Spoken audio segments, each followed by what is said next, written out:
Last time we looked at the symbolization for negations and conjunctions. This time we'll check out the symbolization for disjunctions. Remember, a disjunction is a two-place connective. That means it attaches to two different propositions to make a new proposition. And this new proposition, this new disjunction, will say that it's true if and only if at least one of those two component propositions are true. Possibly both of them could be true, and that would make this true.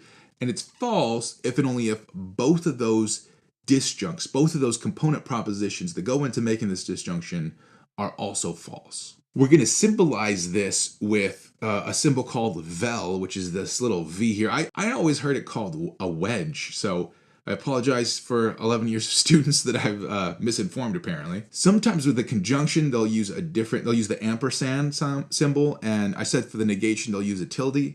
But for the or, we typically only use this wedge. At least that's all I've ever seen. And this symbol is really going to work exactly the way that a conjunction worked. We're going to have, a proposition on one side, we'll use that wedge, and then we'll have a proposition on the other side. And we'll, again, pronounce this like or. So P or Q. And I think the last time I used I like pie and you like quiche. So let's say I like pie or you like quiche. We'll symbolize that as P or Q. And again, I asked you to do the exercises right after you did this reading, which was a very short reading, and it's a very mellow exercise. Let's check that out. Again, we're using the same glossary that we used in the last exercises. A, Aristotle was a philosopher. B, paper burns. And F, fire is hot. Only this time, the formulas get a lot more complicated. So in this first one, we have this outer parentheses, and then an inner one, and we have an A and B, and then we have an F. And when we translate that from propositional logic to English, we get something like this. Either it's the case that both Aristotle was a philosopher and paper burns, or it's the case that fire is hot. Number two, we have not A or not B. And this means something like, either it's the case that Aristotle was not a philosopher, or it's the case that paper does not burn. Number three, now things are looking a lot more complicated. Well, we have that middle and here, right? It looks like, remember, it's a two-place connective.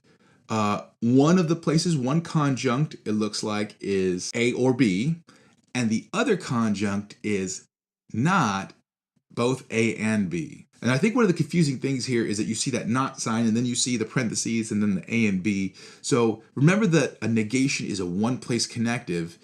That one place is being filled in that parentheses by that whole proposition, both A and B. So when we translate this from propositional logic into English, what we get is something like, it is both the case that either Aristotle was a philosopher or paper burns, and it's not the case that both Aristotle was a philosopher and paper burns. Now, you may look at 3 and wonder, what in the world does that mean, right? Well, look at that first part of it, A or B. Remember what we said was that this is true if and only if at least one, possibly both of those things are true, right? If A is true, this is true. If B is true, this is true. If both A and B are both true, then this is true. And now look at the second part of this. It says that it's not the case that both A and B. So that last option that we considered, that possibly both of them are true, this is saying no, not that. In other words, what this is saying is either A is true or B is true, and that last part says, but not both. Number 4, it's not the case that A or F. What does this mean? It means something like this. It is not the case that either Aristotle was a philosopher or fire is hot. In other words, it's not the case that either one of those things are true. A or F means that at least one of those things is true. This is saying it's not the case that at least one of those two things are true. Both of them are false. Number 5, we have A and B or F. So this means something like this. It is both the case that Aristotle was a philosopher, and it's also the case that either paper burns or fire is hot. Next time, we're going to get into the more interesting one of the conditional. So please read 2.36 conditional. Also do 2.37 biconditional. It's going to be a really short reading, but I don't want you to go ahead and do the exercises just yet because the next exercise is kind of a lengthy one. So do those 2 readings. I'll see you in the next video.